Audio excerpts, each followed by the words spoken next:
Gracias, gracias, gracias. Malware atacando a temes.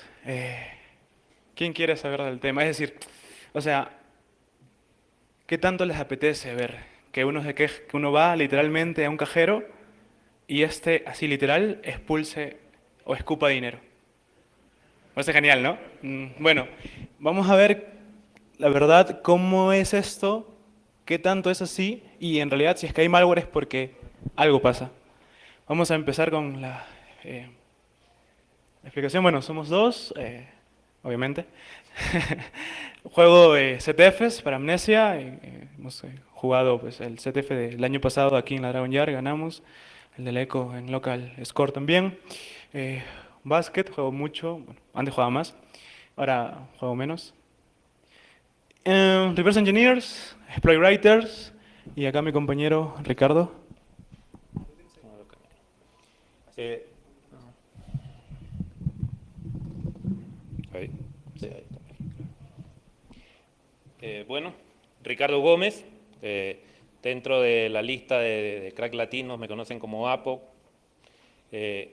ingeniero inverso, amante de la FM, no suena muy bien eso, freelance, investigador de seguridad y ante todo padre y esposo padre de una niña hermosa, ¿no? Ahí estamos los dos. Cuando hicimos el análisis, los envidiosos van a decir que es Paint, pero en realidad es muy real. No, en realidad es una foto de unos amigos en nosotros, de Crash Latinos, que tuvieron, digamos, una ponencia parecida, pero nosotros le vamos a dar otro, digamos, otro enfoque, otra perspectiva, que seguramente les va a interesar.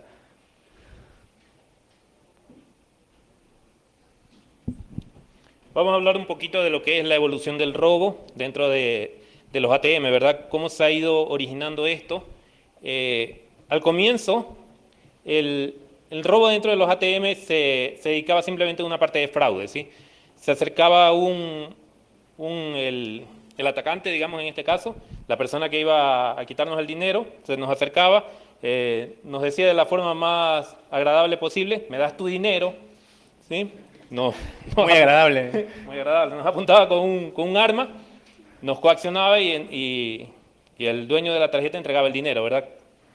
Luego evoluciona un poquito, pasan a hacer los skimming, que es la plaqueta esta que ponen encima del teclado, ponen la cuestión para obtener los datos de la tarjeta.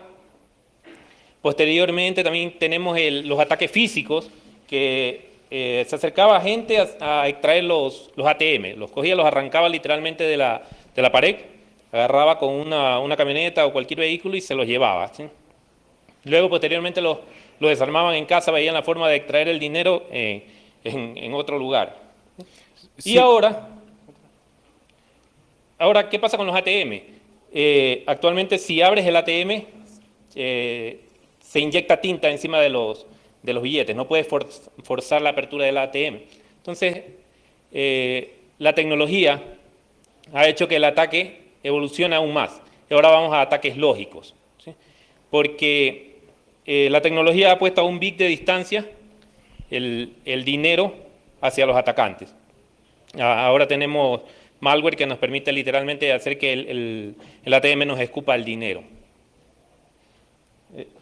sí, mira, justo tenemos una noticia donde un informe oficial dice que un incauto quiso retirar, pues, no, a través del cajero, como cualquiera de nosotros, dinero, pero dos señoritas, muy bonitas, y aproximadamente de 20 años, yo me pregunto cómo supieron su edad, pero bueno, se acercaron a él y ambas, pues, dice, les mostraron introspectivamente sus senos, mientras que aprovecharon a hurtar en la otra, pues, el dinero que tenían ahí, no sé, en el mismo dispensador. Nosotros tenemos el video, ¿verdad, Apo? Sí, tratamos, no por morbo, no por morbo, pero Claro. estábamos bastante interesados en saber cómo había sido la cuestión de que la una se abrió el sujetador, no sé, y le mostró los pechos, dejó al hombre ahí todo anonadado, ¿sí? Buscamos bastante, indagamos y finalmente obtuvimos el video. Espero que nadie se ruborice por lo que van a ver, ¿sí?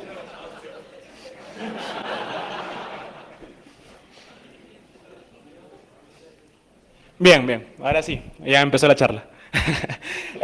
Bueno, en realidad, hay varios fabricantes de ATM, ¿sí? Nosotros hemos puesto dos, pero hay más. Está el WinCore también, está el Diebold, NCR, son dos ATMs que, bueno, estaban cerca, relativamente cerca de mi casa, así que una foto y... no le hicimos nada, no te preocupes. Y, son, digamos, como que los principales, los que más proliferan. Diebold tiene una unión con WinCore, ¿sí? Se aliaron estas dos empresas. Hablamos de que Diebold, por ejemplo, ocupa el 35% del mercado global, o sea que atacar un Diebold sería bastante provechoso. Sí, ahí tenemos, por ejemplo, los cassettes. Tenemos más o menos cómo se ven físicamente. Hay cassette tanto vertical como horizontal, ¿sí? Ahí tenemos solamente lo que son los cassettes horizontales. El cassette negro que se ve allí es un tipo de cassette especial en donde cuando depositas dinero va allí, ¿sí? Claro, seguramente recordarán a ATMs que hay donde uno puede ir a depositar y ahí exactamente tiene que hacer un cassette específico para hacer ese tipo de acción, ¿no? Que es el que acaba de mostrarle. Bien, vamos a coger un poco de conceptos porque acá viene la parte, digamos, un poco densa. Ya hemos hablado, ¿no? Un poco de la parte jocosa, pero esta parte densa es la parte en realidad necesaria para poder luego entender cómo se interactúa, mejor dicho, cómo el malware, digamos, llega a obtener el dinero prácticamente de los dispensadores, ¿no? Por ejemplo, un XFS. ¿Qué es en sí el XFS? El XFS es la parte que comunica con el cajero en sí. El XFS son los servicios financieros. Están conformados por una API, un SPI, ya lo vamos a ver en más detalle más adelantito. Es la parte con la que interactúa el programador del cajero, ¿sí? El programador del cajero se encarga de programar en la parte de las APIs. Posteriormente hace un llamado a un SPI para conectarse con la parte física del cajero en sí, ¿sí? Es un estándar que fue promovido por el Comité Europeo para la Estandarización, un middleware. Exactamente, o sea, esa es la parte, las APIs es la parte que ve el programador. O sea, luego están varias capas luego que ya vamos a verlo. Es de un tipo middleware, es decir, que es como que el intermediario entre, digamos, una aplicación y el XFS. Ahí está. Sí. Por ejemplo, ¿qué pasa? Que cuando nos conectamos, el XFS se quiere conectar, digamos, a un dispositivo, no sé, pues al printer o a la cámara. Para poder hacer eso necesitas un camino, necesitas los service providers. Los service providers se encargan de brindar servicios consumibles a la aplicación, de tal manera que sea el conducto para que luego pueda comunicarse con el service y finalmente pueda tener una acción el dispositivo o el hardware, ¿no? Por ejemplo, poder imprimirte una boleta, o grabar, pausar la grabación. Incluso hay ATMs que nosotros no sabíamos, pero que dan volantes, ¿no? Como que volantes... Sí, publicidad. Publicidad, exactamente, dan publicidad, ¿no? Incluso ahí, específicamente en la estructura, menciona que se puede hacer eso. O sea, en vez de dar dinero, pues te va dando... Y un cassette específicamente para eso también.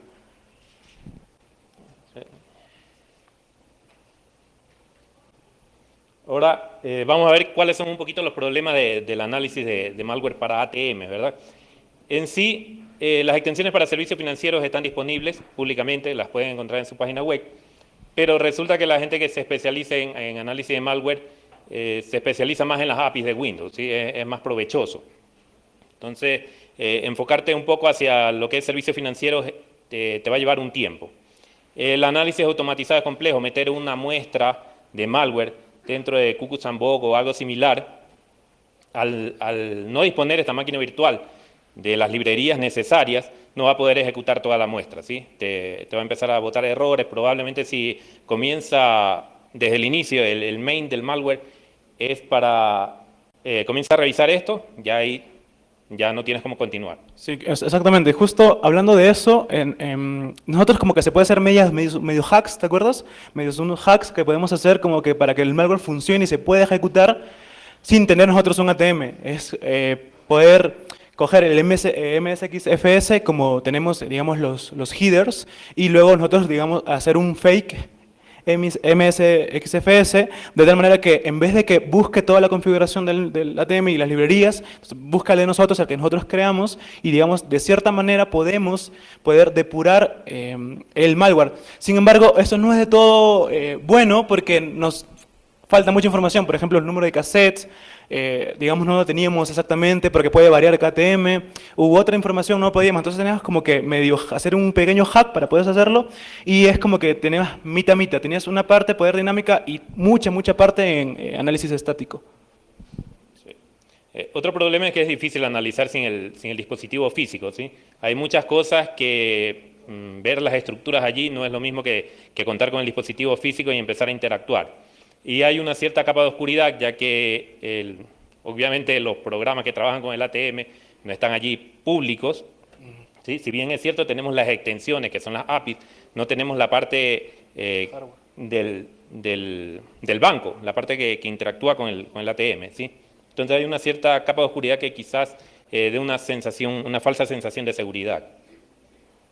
Sí, entonces es más o menos lo que yo le decía, ¿no? Si uno se sienta a programar, es decir, lo contratan y todo, para un banco, para crear aplicaciones de este tipo, tienes la primera, tal vez, la primera capa, que es donde uno crea las aplicaciones, las de remoto, las de diagnóstico. Recuerden que se necesita, el ATM necesita de remotamente especificar a la central que está fallando, que necesita dinero, que está al top, etcétera.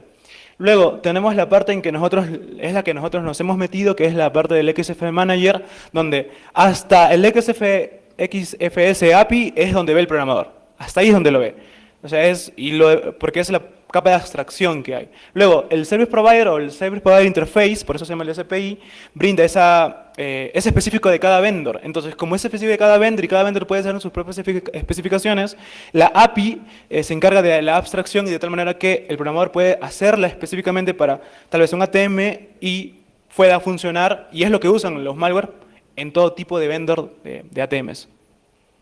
Tenemos luego los service providers, que son los que se consumen, como por ejemplo el printer provider, cache dispenser provider, ¿no? Anything, ¿no? O sea, cualquier tipo de dispositivo. Es la parte que te comunica la parte física con la parte lógica, ¿sí?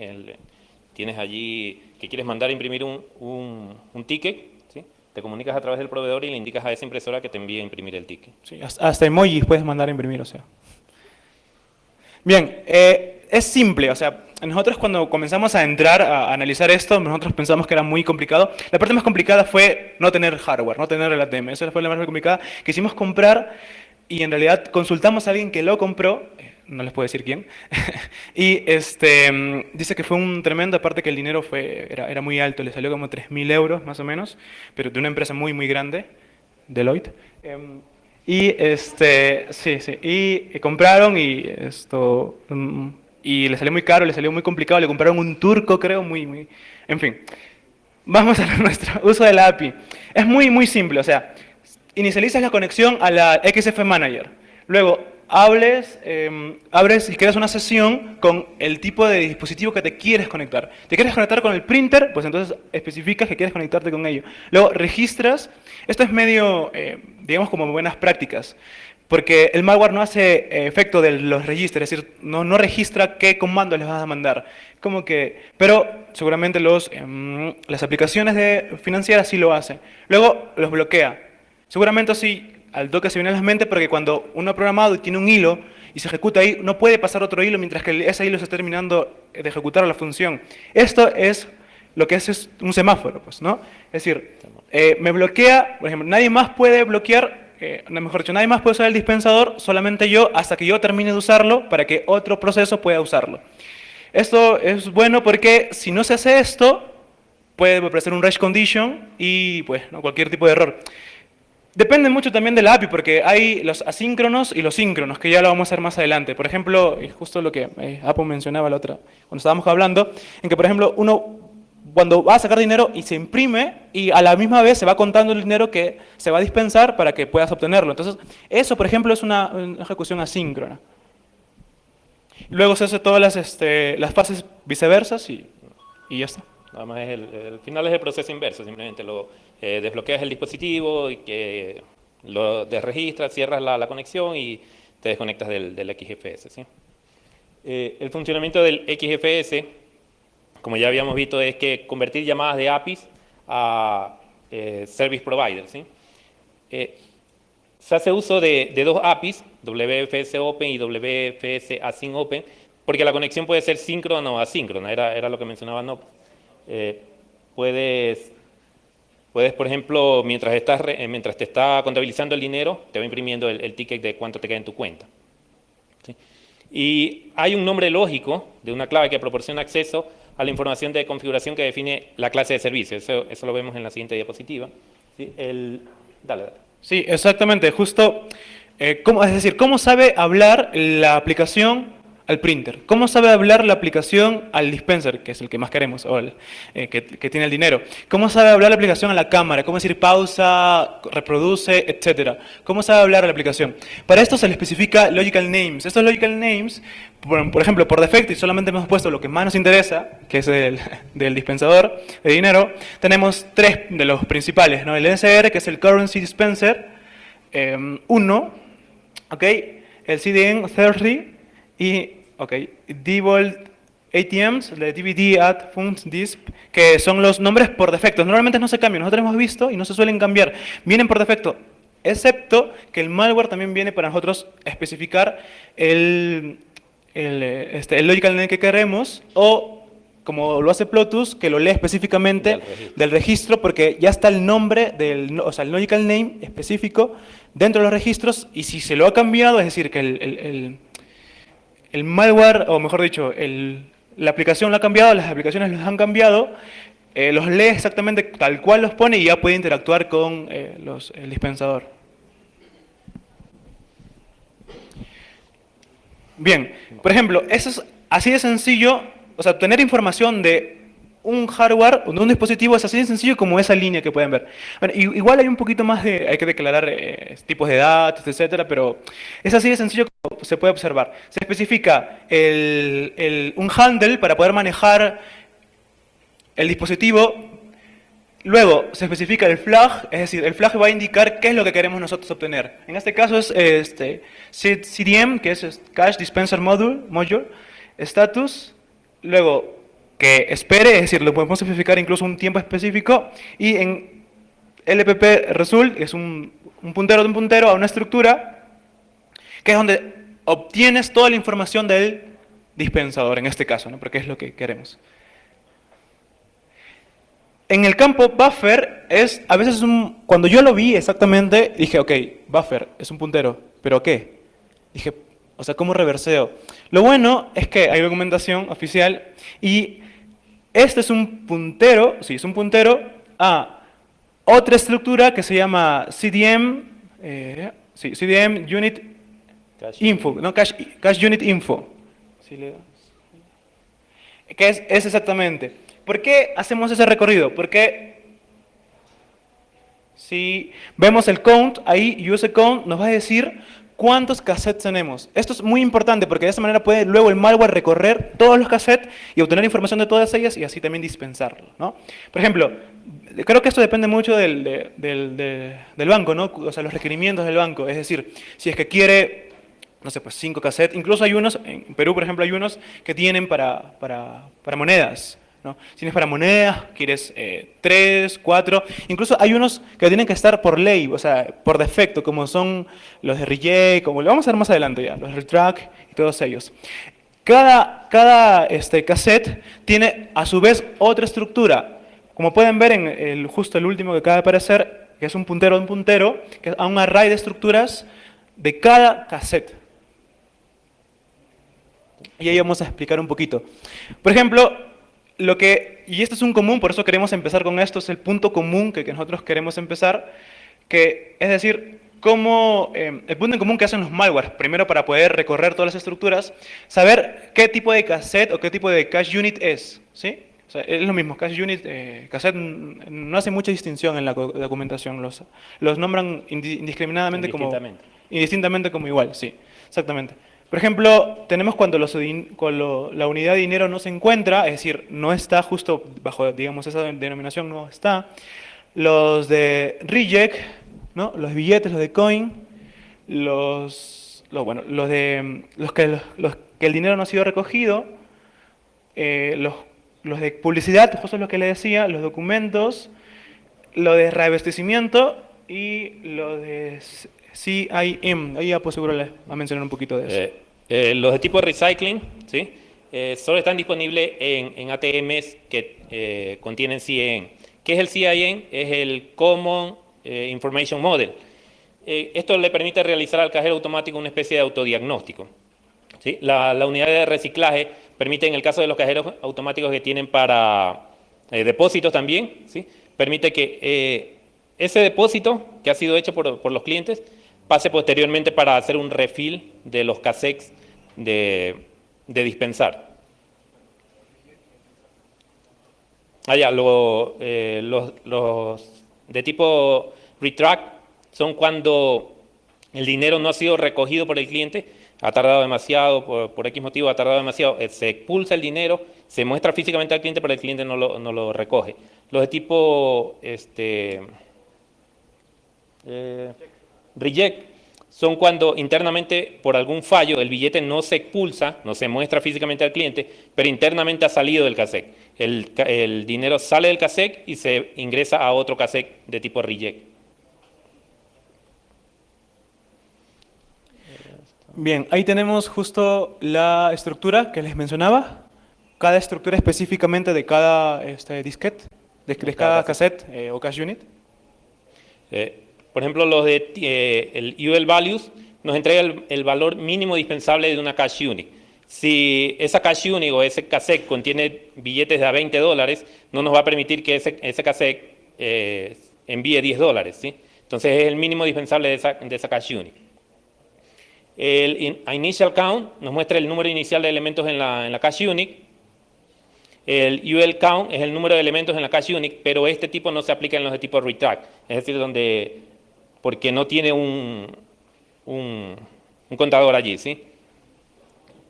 Cuando sale el dinero del cache unit no está disponible al usuario, pero no se cuenta dentro de este tipo de cassette, ¿sí? El mínimo es el mínimo que puede tener la cache unit para enviar una alerta de pronto a la central del banco para avisarle que necesita hacer un refill. Los de maximum solo aplicable a cache unit de tipo retract y reject. ¿Por qué? Porque se busca evitar que haya un desbordamiento de los billetes que han caído dentro de esa cassette. Y el lag log, que si el valor es true, el cache unit simplemente no puede dispensar. Hay algún fallo, de pronto algún sensor falló allí y ese cassette no está disponible para dispensar. Sí, o también puede ser porque se bloqueó. Vieron que mencionamos que se bloqueaba, entonces ahí también se puede prender true para que, ok, ese se está siendo usado en ese momento y nadie más lo puede usar. Luego tenemos los status. Eso es también interesante porque, como le dije, la mayoría de malware que hemos analizado hacen esto, cogen que está en buen estado el cassette, si está lleno, si está a medias, quieren saber, o sea, si está vacía, pues no lo dispensan, si está operativa o no está operativa, si existe, a veces no están disponibles incluso las K-Units, o no hay referencia del valor de los notes, que son los billetes, o sea, no se encuentran, o sea, no pueden ver cuántos billetes hay. Por alguna extraña razón pasó que no se encuentra esa información. O, por ejemplo, cuando incluso se hace mantenimiento y quiere sacar un cassette, no se puede sacar sin antes decirle al cajero, o mejor dicho, a XFS. A la máquina. Sí, bueno. Que voy a sacarlo. Es decir, si nosotros hacemos esto, lo sacamos y no le avisamos, va a querer buscarlo y al no, o sea, supuestamente está, pero al no poder tener acceso, va a tirar, o vamos a poder saberlo con este valor, ¿no? Claro. Entonces, en el momento en que se activaría el flag anterior, ¿verdad? El cache unit no puede dispensar, ¿sí? Cuando quieres extraer el cache unit o el cassette, necesitas avisarle al ATM de que vas a extraer el cassette, ¿sí? Incluso si lo extraes, no lo tocas, no lo abres ni nada, sino que lo vuelves a ingresar, ya internamente el cajero ya lo pone en un estado diferente, ¿sí? Ya ese cassette ya no va a estar disponible. Plotus-D. Plotus-D es una muestra de malware que apareció en México.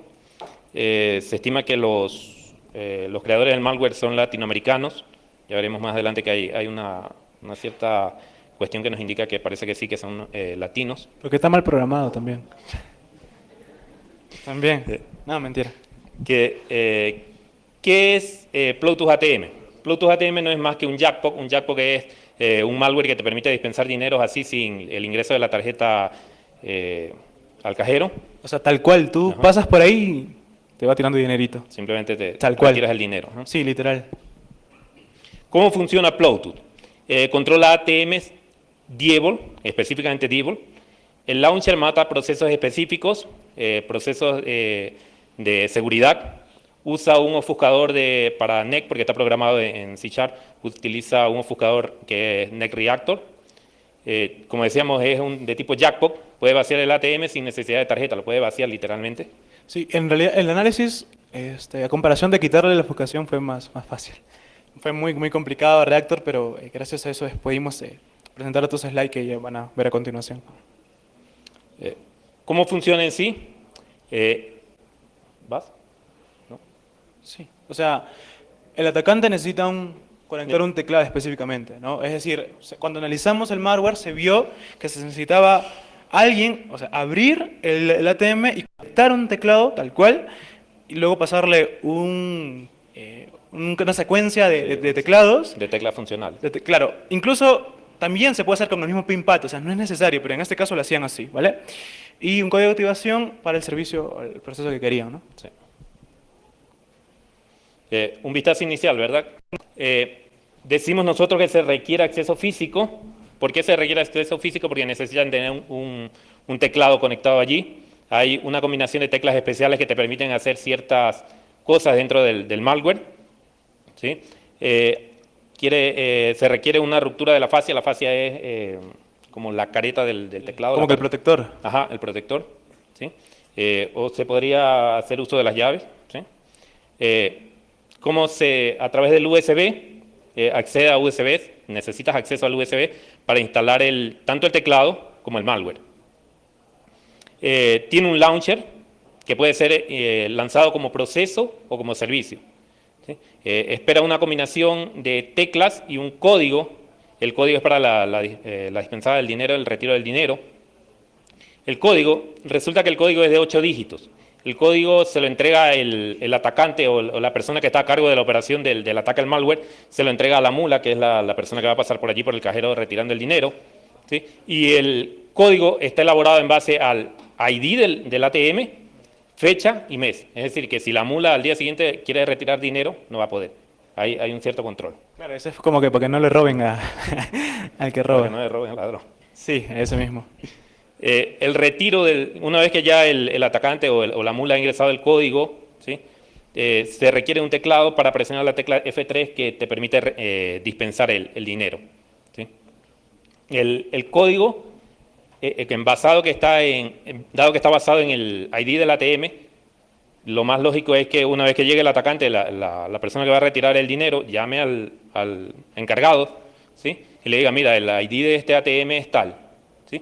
Esta persona genera un código, se lo dicta, lo ingresa y listo, puede retirar el dinero. Fácil, ¿no? ¿Sí? O sea, así de sencillito. Así de sencillo.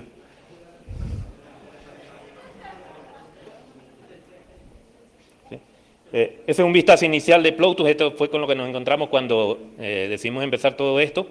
Cuando cogimos y vimos la muestra, ¿sí? Nos encontramos con eso tan simpático de allí, que no entendíamos nada. Sí, está en .NET y ofuscado, y, o sea, si pueden ver los que programan, pues está terriblemente ofuscado. En realidad .NET es bastante complicado porque más que todo, normalmente nosotros estamos un poco oxidados de mi época de hacer mucho unpacking en .NET y en cualquier otro lenguaje. Entonces fue como que, como le dije al inicio, lo más difícil es quitar todo eso y poder tener algo legible para poder analizar. Una vez que quitamos la primera capa, la capa de ofuscamiento, ¿sí? Ahí ya lo hemos estado modificando, por eso que se ven ahí métodos que ya tienen nombres. Por ejemplo, el isNodeModify, el write2log, ya estábamos en la cuestión de análisis, no le sacamos una captura previa. Pero una vez que sacas esa capa de ofuscamiento, el malware no tiene mayor complicación. ¿Sí? Lo primero que hace el malware es analizar que no haya sido modificado. ¿Sí? Si ha sido modificado, se cierra de hecho. Y toda la información que va obteniendo el malware del ATM lo va escribiendo a un fichero de logueo. ¿Sí? Si sacas dinero, cuánto sacaste, qué día sacaste, en qué hora sacaste, toda la información va logueándola. ¿Sí? los cassettes, cuántos cassettes tenía, cuánto dispone cada cassette. ¿Cómo se llamaba la mula también? No, eso no. O al menos no llegamos a esa parte. Otra cosa, hace uso de Calignite. Calignite es un software de un proveedor de software multi-vendors o multifabricante, CAL, y la ruta está quemada o hardcodeada dentro del sistema, ¿sí? Por defecto el malware se va a instalar dentro de esa ruta. Program Files, CAL, Kia. Ahora, ¿cómo hace la persistencia? ¿Cómo hace que el cajero, si lo apagas, retorne el malware? ¿Cómo sigue funcionando? La persistencia es un truco sencillísimo de todo malware. Se inyecta dentro del registro. Lo que hace es primero leer el valor actual de la clave de registro del user init, que es lo primero que se inicia cuando arranca el sistema operativo. En este caso es Windows, está muy dirigido a Windows, ¿sí? Inyecta la ruta y el nombre del proceso más el valor original del registro. Tiene el valor del registro, lo guarda, primero inyecta su ruta para arrancar el primero y luego sí arranca lo que estaba inicialmente en el sistema operativo, ¿sí? Allí está lo que es dentro del código del malware, ¿sí? Allí se aprecia que lee la ruta y el user init, la coge, la guarda, obtiene la información del módulo que se está lanzando o del proceso que se está lanzando, ¿sí? Y la concatena. Ese es todo el sistema de persistencia. Hace un /F porque esto lo hace mediante consola de comando y fuerza la escritura hacia el registro. ¿Qué información obtiene Plautus del ATM? Obtiene la MAC del equipo, escribe la MAC en un fichero, el fichero lo llama p.bin y agrega un string ingeniosa, por decirlo de alguna manera, que es lo que indica que este malware ha sido hecho en Latinoamérica, ¿sí? Ahí tenemos. Lee la MAC y luego escribe dentro de ese mismo ficherito la string, Plautus Made in Latin America, XD. ¿Sigue? Aquí tenemos cómo hace la escritura del archivo p.bin, ¿sí? Primero lo que hace es verificar que el archivo exista. Si el archivo existe, lo lee. Si todo fue bien en la cuestión de la parte de la lectura, le agrega al fichero de logueo, le agrega stage OK. Quiere decir que el ATM está funcionando, todo está bien, ¿sí? Y retorna true y sigue trabajando. Ahora, ¿qué pasa si la lectura dio error? No se pudo leer el archivito, ¿sí? Lo guarda en el archivo de logueo, ¿sí? Con la string config copy, concatena la excepción generada cuando intentó obtener la información del archivo, lo borra y reinicia el bucle. Es decir, otra vez intenta abrir el archivo. Nuevamente compara. Digamos que esta vez no existe el archivo. El archivo es primera vez que se instala el malware o fue borrado por cuestiones X. Obtiene la información de la MAC, crea el archivo, ¿sí? Y escribe dentro del archivo p.bin la dirección address, que es el identificador único de toda interfaz de red, ¿sí? Y la frasecita del Plautus Made in Latin America. ¿Qué pasa con Plautus? Se instala, los privilegios con los que se instala es de local system, el privilegio más alto dentro del sistema Windows, ¿sí? El modo en que se inicia el servicio es automático. ¿Qué pasa cuando Plautus manda información a través de la red? La información va con el nombre del computador, el usuario es el nombre del computador, ¿sí? Hace un keyboard hooking, ¿sí? Porque, por ejemplo, si tú presionas una combinación de teclas, esta precisamente es F8, F2, F2, ¿qué pasa? Borra un archivito, el Agility Shell Start. Y en caso de que no lo pueda borrar, igual, loguea la información de por qué no lo puedo borrar, guardando la excepción respectiva dentro del archivo de logueo. Vimos antes el estado de los cassettes. ¿Cuáles podían ser el estado de los cassettes? ¿Para qué vimos esto? Porque Plautus lo usa. Plautus revisa el estado de los cassettes, ¿sí? Y, por ejemplo, actúa en consecuencia. Esto, que va obteniendo el estado de cada uno de los cassettes, que era una estructura, como ya vimos, posteriormente, cuando te muestra la información, cuando lanzas el Plautus, te muestra toda la información del estado de los cassettes, ¿sí? En esta parte de aquí, en esta pantallita, es donde obtienes el ID del ATM, que es el que debería de proporcionársele a a quien está a cargo de la operación. La mula proporciones ID, el que está a cargo de la operación devuelve un código generado, dependiendo del día, mes, ¿sí? Y ese código lo ingresa a través del PIN pack el atacante. Toda esta información, por ejemplo, el D es el estado del CASEC, lee 18 CASECs. ¿Por qué lee 18 CASEC? Que es, si alguno no existe, falla o te lo va a mostrar, ¿sí? El lee 18 CASEC te muestra en la parte donde dice D, te muestra el estado del CASEC. Y CB es el valor de las nodes, o el currency value, ¿sí? Es el valor del dinero, ¿sí? De cuánto, billetes de cuánto tiene ese CASEC, ¿sí? Posteriormente... Claro, sí, y justo lo que me quería mencionar es que esto de 18 está hardcodeado, es decir, o sea, no es como que yo les mostré, vieron una estructura que decía uCount, que especifica cuántos cassettes hay, no, en este caso es como que, ok, me ahorro todo eso, no quiero programar nada, y es por eso que le decía que está en Latinoamérica, y pongo 18 por hardcodeado y para adelante, porque aún no exista, es decir, aún no existe el cajero, lo único que le va a tirar va a ser un code error, más no va a terminar el proceso, no va a crashear el programa, nada. Y es por eso que tienes ahí pues el XFS que controla todos los, o maneja todas las excepciones. Sí, es simplemente un for, ¿sí? Va desde 1 hasta 18, 18 cassettes para recorrer y listo, está quemado eso allí. Otra cosa es que te pregunta el cassette desde el que quieres retirar y la cantidad de billetes que vas a retirar, ¿sí? Puedes escoger la denominación más alta y sacar un par de billetes y listo. Si quieres ir al cine ese día, pues entonces sacas unos cuantos y lo guardas para después. Sí. Tal cual. ¿Sí? ¿Cómo sabíamos que estaba hecho para Kia o para Calignite? Al comienzo vimos que tenía una string, es la ruta donde está instalado Calignite. Además de eso, utiliza una librería, KX Cache Dispenser Leak, que es exclusiva de Calignite, ¿sí?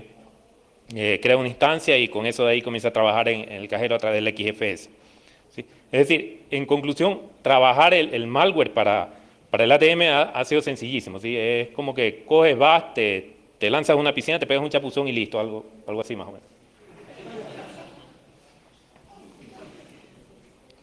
¿Ese no eres tú, Apo? Okay, va. ¿Qué fallos hay o deben de existir dentro del ATM para que Plotus deba instalarse? Debe haber un acceso físico al computador, porque necesitamos acceso al teclado, ¿sí? Debe estar instalado en un ambiente de producción, porque si no está instalado en un ambiente de producción no tiene sentido. Necesitamos un puerto USB para poder instalar el malware a través del mismo.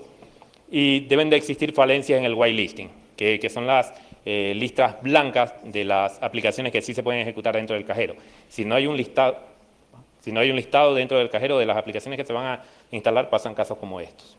Y sí, depende mucho también de cómo se implementan. O sea, nosotros que vemos un poquito de bajo nivel, tienes, digamos, las ACLs, por ejemplo, es decir, si tienes un programa que te hace whitelisting y la ACL no está bien establecida, cualquier programa, cualquier usuario puede leerla y se le va a dar privilegios y poder hacerlo. Los puertos USB son buenísimos, o sea, tienes que caparlos. Y sobre todo que hay programas que monitorean, pero muchos monitorean la API, ¿verdad? Como que Hook, otros monitorean el Service Provider Interface, que es una capa más abajo también. Pero si monitorean, entonces uno se puede ir más abajo, se puede ir al kernel. Y si empiezas al kernel, pues le tiras directamente los opcodes al hardware. Al final es, más que todo, primero, no permitir el acceso físico que hay. Yo hace algunos meses me enteré que incluso en Perú hubo un banco que les pasó eso y que si los programas les van a poner, entonces aparte tienen que ser muy bien, digamos, testeados por gente que sepa de un poco de internals, de Windows internals, para que sepan que en realidad está bien hecho, bien hardenizado el sistema. ¿Cómo se protege al cajero al final de que sea atacado por Plotus? Evitando una protección al acceso físico que sea sencillita, ¿sí? Evitamos el acceso físico al cajero. Los puertos USB deberían de estar bloqueados. A veces por X cuestiones, Calignite dice que por defecto ellos cuando entregan su software, su cajero, los puertos USB vienen automáticamente bloqueados y que es responsabilidad del banco no desbloquearlo. Calignite indica que muchos bancos quizás por cuestiones X se olvidan, lo desbloquean, hacen las operaciones que vayan a realizar y luego se olvidan de bloquearlo de nuevo. Debe haber un whitelisting bien implementado, que no sea fácil de saltear, ¿sí? Y los discos duros deberían de estar cifrados. Cuando roban el cajero, posteriormente el disco duro es analizado por el atacante y de ahí obtienen la información valiosa de, por ejemplo, qué software tiene instalado, con qué versión se trabaja, en qué carpeta se instala por defecto. En los discos duros más que todo es lo que se usaba, pues antes se robaban los cajeros y el disco duro como tenían ahí lo levantaban en otra compu y podían ver todo lo que tenían, podían saber clases de vulnerabilidades tenían por el tipo de software que tenían también y de esa manera podían ellos, digamos, tener acceso y programar, incluso podían sacar los drivers del propio, eso está buenísimo porque, o sea, tener el driver y tener, no sé, encontrar un IO control que no está bien filtrado, prácticamente tener un rootkit metido ahí.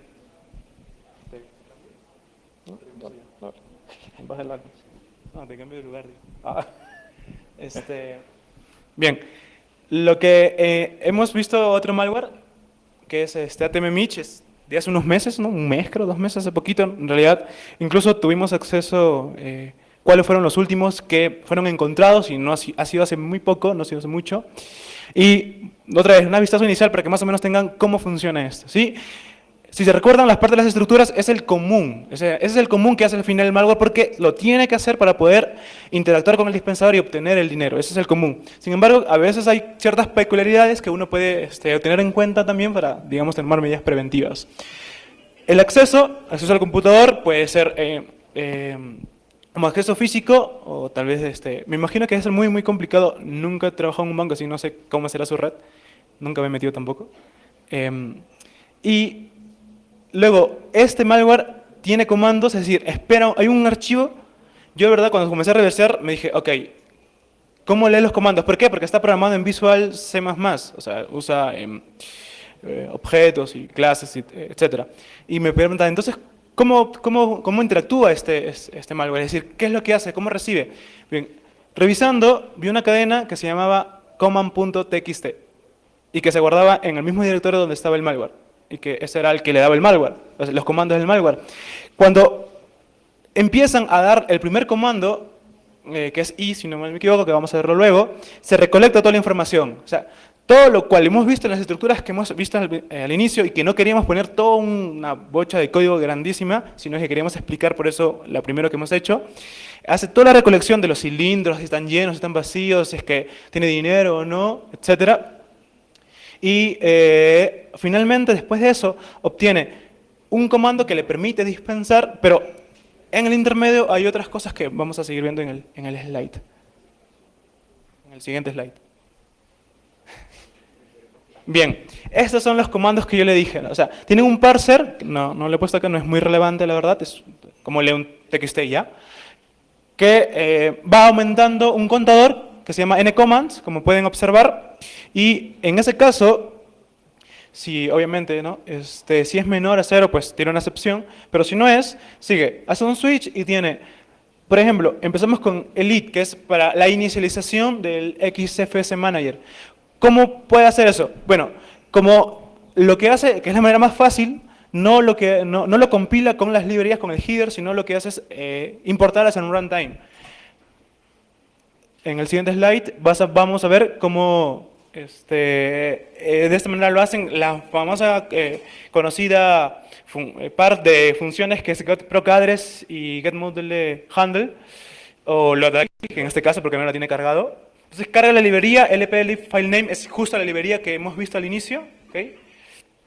Y va cargando una a una. Toda la lista que está a la derecha es la la lista que ha cargado específicamente este malware. Podemos de ellas notar el wgetinfo que vimos al inicio, que es para poder obtener toda la información. Luego, el StatUp para poder comunicarte con el XF Manager, si no, no se puede hacer nada. El Open para poder abrir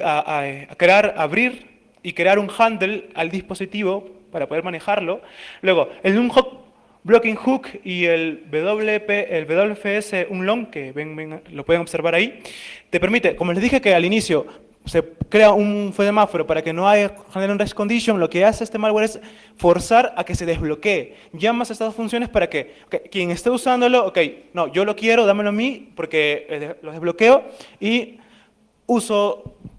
Mientras no haga esto, no va a poder usarlo, va a tirar siempre error. Tiene que obligatoriamente hacer un WFS unlock y el unhook blocking hook.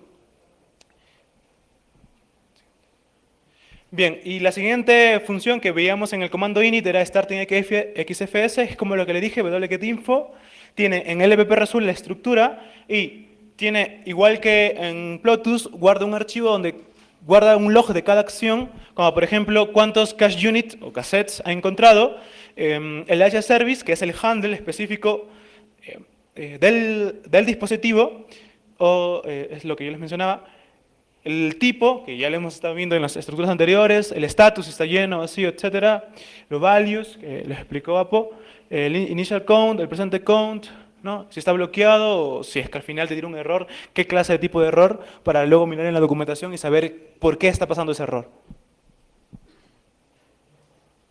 Luego, esto es interesante, porque esto que está aquí le da la compatibilidad a cualquier ATM, a cualquiera. Como recuerdan los logical name que les mencioné al principio, los logical name especifican, como les dije, por defecto, cómo se llama de manera lógica un dispositivo. El tipo puede especificar el nombre que desee. Por ejemplo, puede poner currency dispenser 1. ¿No? Por defecto, como podrán ver en el recuadro, está OBG del objeto, que es un objeto. Bueno, no interesa. La vaina es que tiene la cosa es que tiene un string que es de DVD add func disp, que es de default, pero él puede especificar el que se desee. O sea, si yo quiero, por ejemplo, un WinCore, pues entonces especifico el de WinCore si quiero y le da la compatibilidad de poder atacar a cualquier tipo de ATM.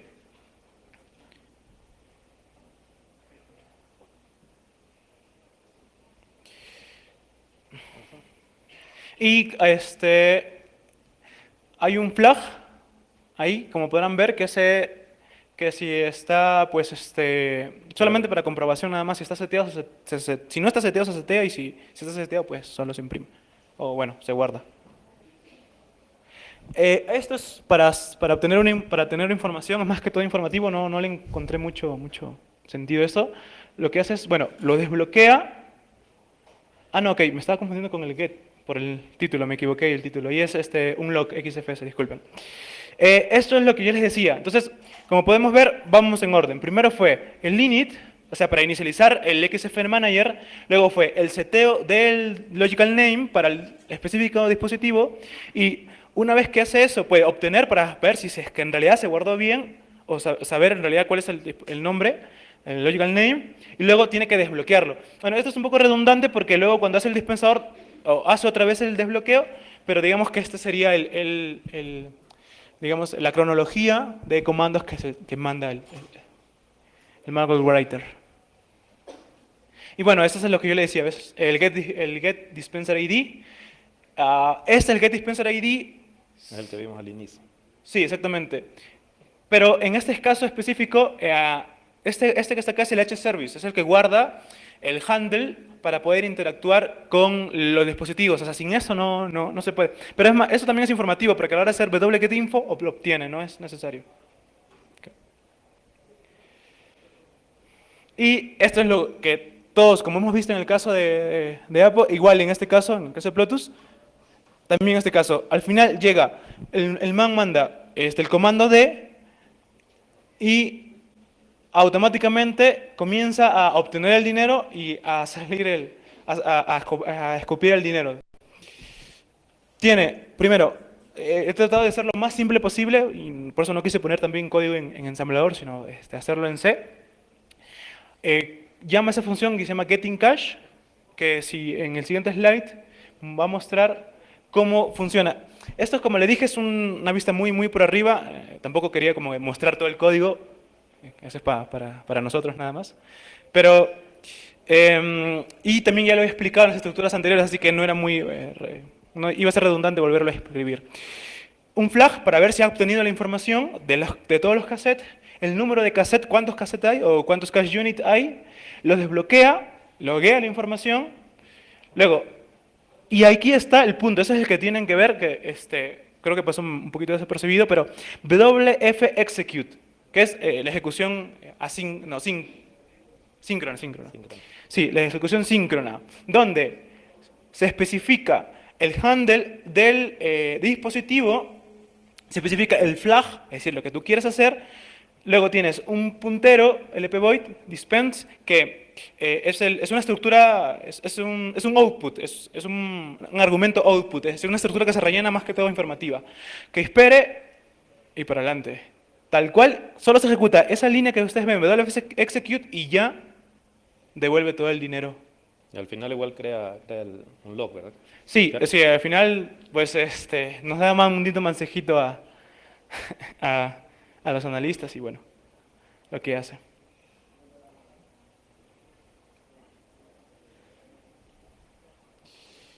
No sé. Bien, esto no está medio se ha desbloqueado, o sea, se ha medio confundido. Cuadrado.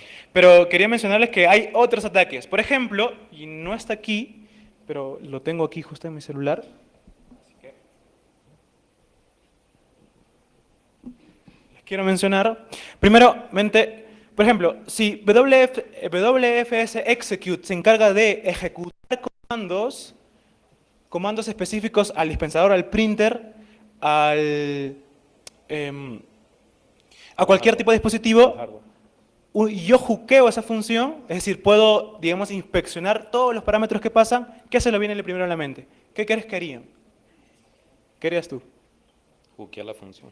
Ya, pero, Ir o sea, directo. ¿para qué? Ir directo a la función, no.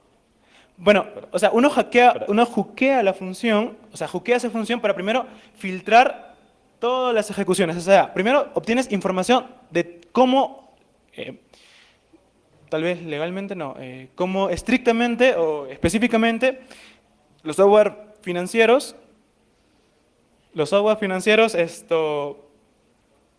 envían la información para interactuar con. Es decir, por ejemplo, si yo no sé cómo hacer algo específico, haciendo hooks, puedo yo conocer y saber todas esas funciones. Más que todo porque de esa manera puedo, por ejemplo, uno puede controlar los sensores. Hay sensores, digamos, de audio incluso. Sí, hay alarmas y haciendo un hook, pues, por ejemplo, ok, está ocurriendo algo, envía una alarma, produce un sonido y va a llamar a WFSQ, que está en el medio, con el handle del dispositivo específico. Y al hacer eso, pues entonces ya pierdes el robo prácticamente, el fraude lo pierdes. Entonces, hookeando esas funciones, pues entonces te permites, ok, le está mandando una alerta, ok, deshabilitémoslo y no manda nada. Le está mandando algo más, lo deshabilitamos y tampoco sigue mandando nada. Entonces, aquí está en que hookeamos WFS execute y async execute y tenemos prácticamente el control de todo lo que se ejecuta, de todas las acciones del ATM, de todo, completamente todo. Es más, puedes tomarte medio selfies así con la cámara del cajero y luego que te lo imprima, así medio en ASCII art. Sería genial. En realidad se puede hacer eso incluso, pero bueno. Y nunca enviaría incluso señales porque al final es la que usa, es decir, si tiene que comunicarse con la central, no enviaré señales. Otro tipo es hacerlo automáticamente con los dispositivos, con encender y apagar las alarmas audibles o los indicadores porque también se envía, depende mucho también digamos, de cómo están implementados los sensores y del programa. Modelo Si es de ATM también. Modelo de ATM también. Depende también del modelo de ATM, de cómo funciona esto, ¿no? Apple mencionó que hay un sensor de tinta también, y también hay sensores audibles y toda esa cosa. Eso también se puede deshabilitar tan solo con código, sin nada más que código y no usar fuerza bruta. Y en realidad eso es todo, creo. Sí. Eso es todo. Tan solo como una línea con WFSecute podemos tener bastante billetes.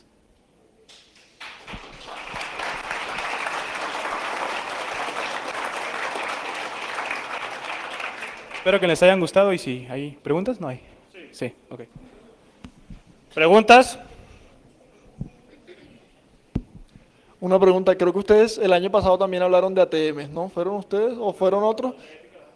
Ok, ellos habían comentado, me corrigen por allá, que había una forma de engañar lógicamente al cajero a la hora de dispensar el dinero, y era que cuando tú retirabas el monto de dinero, si tú no lo retirabas después de cierto tiempo, el cajero lo que hacía era coger otra vez el dinero y regresarlo. Y si tú tenías el dinero y lo tenías ahí y el cajero lo regresaba, pero lo agarraba sin que se fuera el dinero, se engañaba lógicamente al cajero y no hacía el débito a la cuenta. ¿Es eso todavía posible o ya se han mejorado esas medidas de seguridad? No lo probé, no lo probé. Yo creo que lo voy a probar para confirmarte. El problema es que no tenemos acceso a temas. Creo que la anterior charla, o sea, la anterior vez sí tuvo acceso, nosotros no hemos tenido.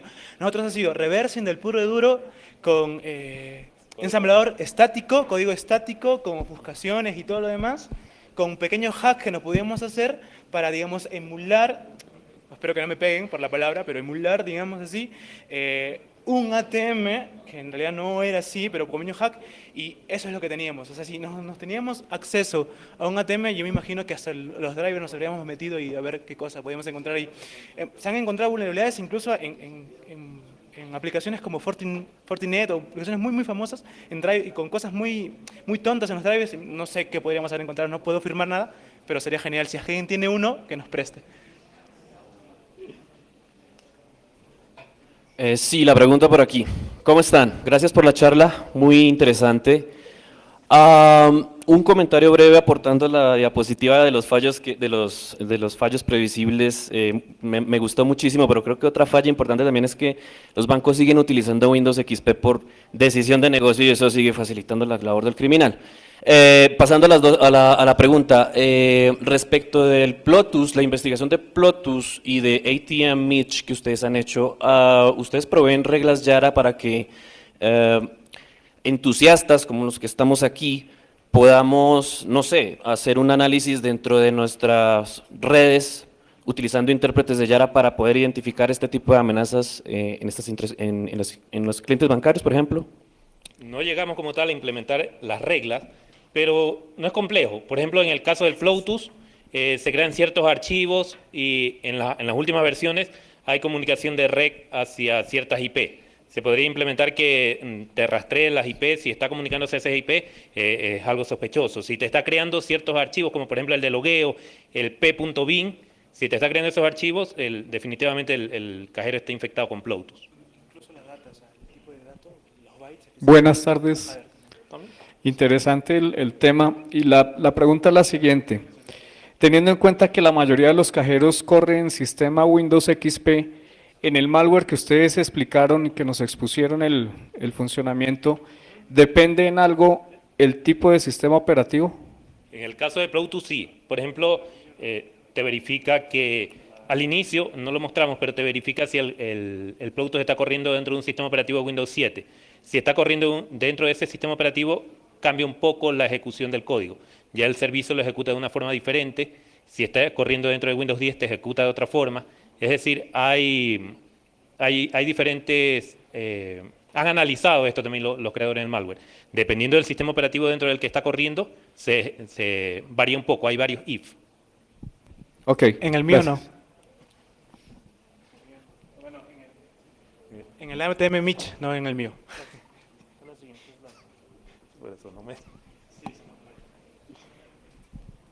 Buenas tardes.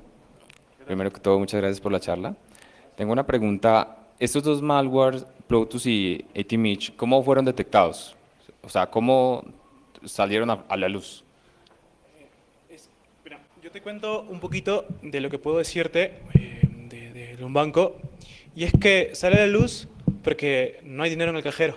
Es decir, tal cual, es verdad, es así. O sea, hay aplicaciones de diagnóstico, o sea, hay aplicaciones de diagnóstico que también tienen poder, digamos, a una central informar todo ese tipo de información. Entonces, en cierta manera, en cierto momento, avisa esta aplicación que no hay dinero. Y que ha sido, o sea, imagínate que tienes un fajo así y luego no hay. Obviamente, el banco rápidamente se da cuenta que algo ha pasado, envían a alguien ahí y se hace una auditoría a los cajeros y ahí es donde se han detectado. El ATM Mish me pasó que hace un par de meses atrás, más o menos, lo han detectado último. Eso lo vi creo que estaba en Virus Total, ¿no, Papo? La fecha. En Virus Total estaba la fecha, que hace un par de meses nada Ok, más atrás. ok, la pregunta va a lo siguiente. Es que me quedó duda de esta API que mostraron ustedes, el XFS. No me queda claro cómo se integraba eso con el sistema transaccional del banco. Es decir, ustedes podían enviar una sentencia con ese execute, ¿cierto? Pero él cómo podía validar que el monto era válido para la cuenta de un usuario, etcétera. O sea, ¿cómo se daba de cuenta el sistema transaccional del banco que era válido o inválido? Es que, Sí, me queda la duda, o sea, ¿cómo vieron ustedes que se manejaba eso? es que en realidad que en ningún momento le está debitando a un usuario.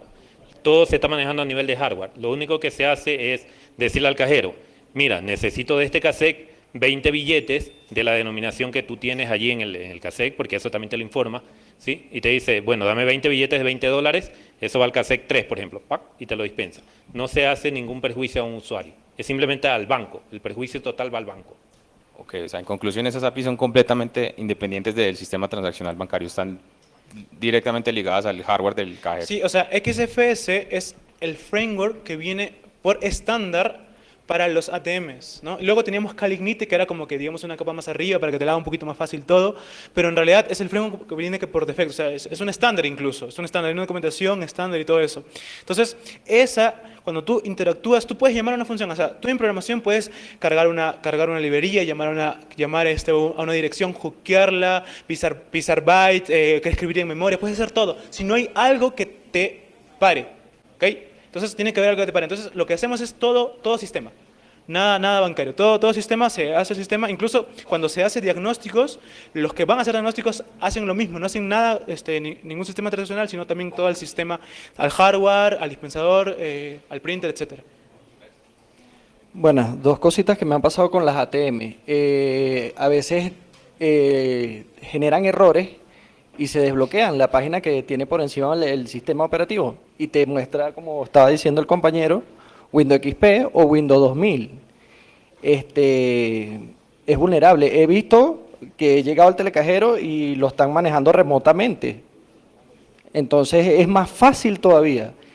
Y también vi a la gerente de un banco una vez pararse frente al ATM, introducir una clave y él le imprimió un reporte de que estaba en el banco. Más fácil todavía entonces.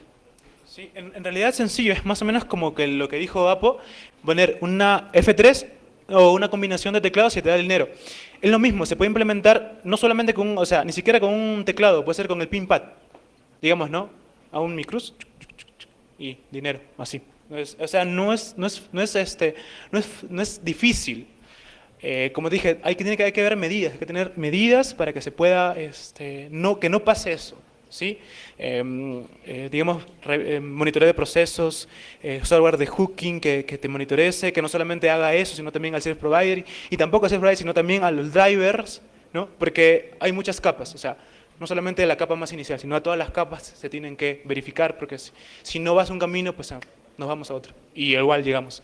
Gracias. Una cosa con respecto al Bluetooth es que la última versión, la de este año, porque van actualizando, es como sistemas de software comercial, van actualizando versión 1, versión 2, sí. En la versión más reciente se conectan mediante USB tethering, utilizan el internet del teléfono, conectan el teléfono al USB del ATM, ¿sí? Y las señales o los códigos los envían simplemente por el teléfono directamente. ¿Sí? Ya ni siquiera necesitan una mula a la que le proporcionan el ID o el código único.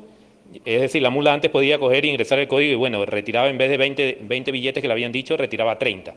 Ya ni siquiera es eso. Actualmente envían directamente el comando por internet haciendo uso del tethering del teléfono, envían el comando y la mula lo único que hace es retirarlo. O sea, Lo tenemos, pero no lo hemos puesto. No quedó en las diapositivas por falta de Pero tiempo. lo tenemos eso, lo que acaba de decir, lo tenemos. Pero bueno, eso.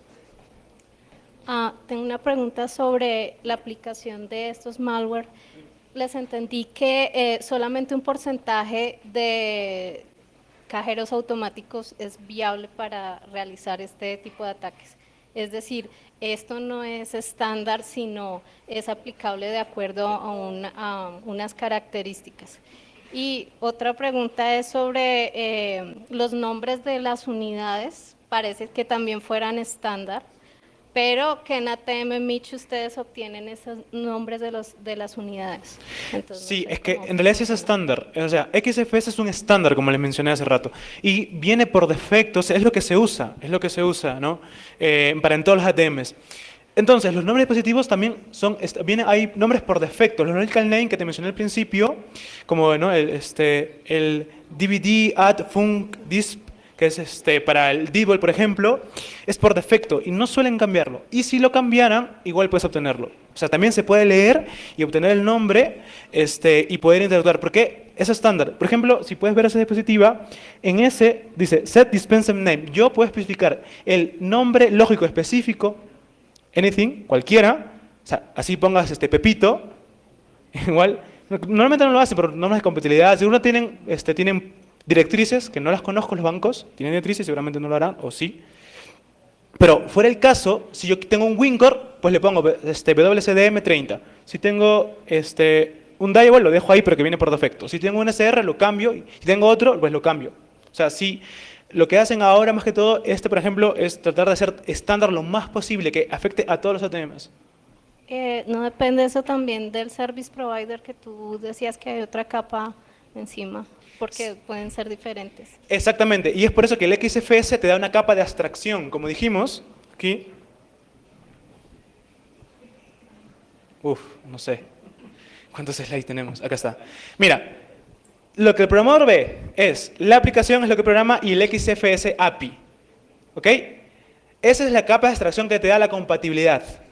Lo que yo te entiendo, creo que quieres decir que si yo ataco el SPI va a ser específico para un vendor. Sí, va a ser específico para un vendor si yo ataco el SPI. Si yo ataco el driver, también va a ser específico de ese vendor. ¿Por qué atacaría eso? Porque de repente están, digamos, monitoreadas las APIs y no las puedo usar indiscriminadamente. Sí, en ese caso sí, sería específico del vendor nada más. Si es que yo ataco el SPI o ataco los drivers. Pero si Gracias. ataco el API no, el API es para todos. Gracias. Bueno, un gran aplauso